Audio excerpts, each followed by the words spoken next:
Congratulations. You have overcome your laziness and have realized that excuses are worthless.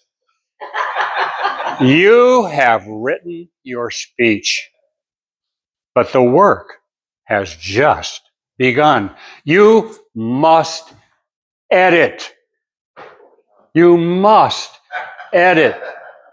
When I edit a speech, I use two tools: an imaginary machete and a fine little paintbrush. Your speech is like a path through a garden that has been overrun with poisonous plants, unwieldy weeds in the form of unnecessary words. They must be removed forcefully and with gusto, hence the machete hack.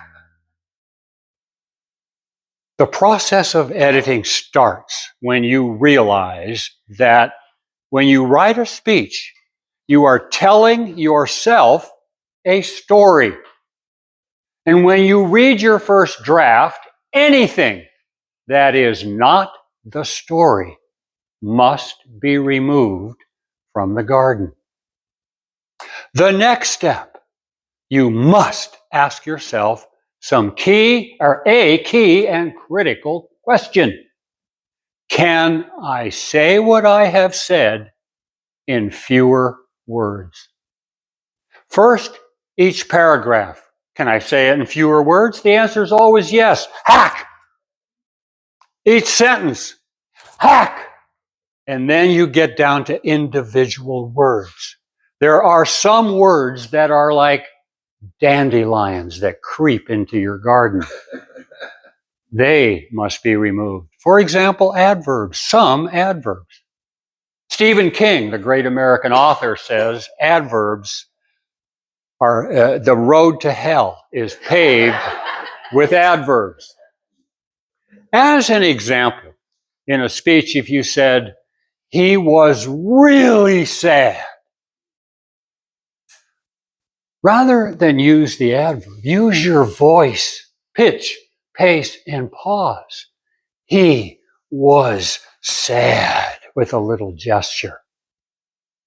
Remember, when you want to keep the interest of an audience, how you say it is way more important than what you say. You have removed the poisonous plants, the unwieldy weeds, and the dandelions. Your speech has been transformed into a work of art, a painting, hence the little paintbrush. You have made room in your speech for speech enhancers in the form of metaphors, alliteration, and the rule of three. Why metaphors? Because words are inadequate to portray the emotions and feelings that are necessary to keep the interest of the audience. Why alliterations? A repeated sound? Alliterations tickle the ear and keep the audience interested, consciously or subconsciously. As an example of using metaphors and alliterations together, in a speech 2 weeks ago, the speaker tried to communicate or wanted to communicate how helpless he felt in trying to soothe a distraught mother whose son was sentenced to prison. And he couldn't come up with anything that made sense to it. Rather than say, I felt helpless and didn't know what to say, and I said something, the speaker said, some words stumbled out of my mouth like a toddler trying to talk for the first time. That's a metaphor and an alliteration, which creates the emotion and paints the picture. The rule of three, so often alluded to in this Toastmaster room by our resident Emmy Award winner, Martin Kent. Talks about it all the time. The rule of three is timeless, and it creates clarity, form, and order for any speech. The rule of three has permeated our lives forever and will continue to do so. In fact, I think it's a fabric of our life. I wrote down some examples. Morning, noon, and night. Breakfast, lunch, and dinner. Birth, life, and death. Past, present, and future. Introduction, body, conclusion. Father, Son, and Holy Ghost, whoever she is. My favorite, snap, crackle, and pop. If Kellogg's wanted to sell more cereal, they wouldn't say snap and crackle. That's not enough.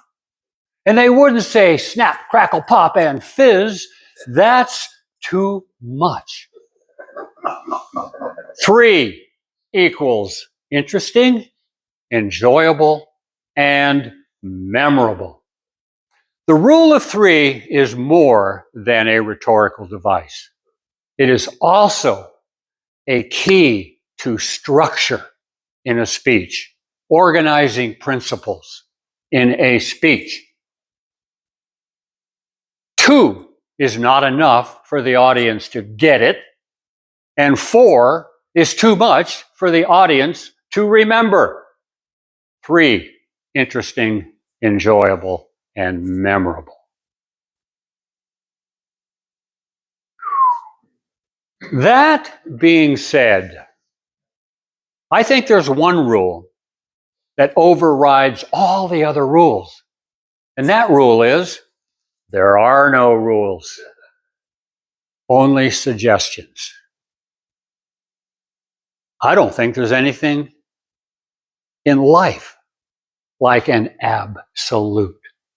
So everything I've told you, take it with a grain of salt, use it, think about it, and possibly discard it.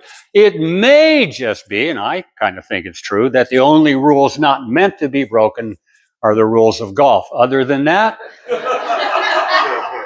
take a look at it.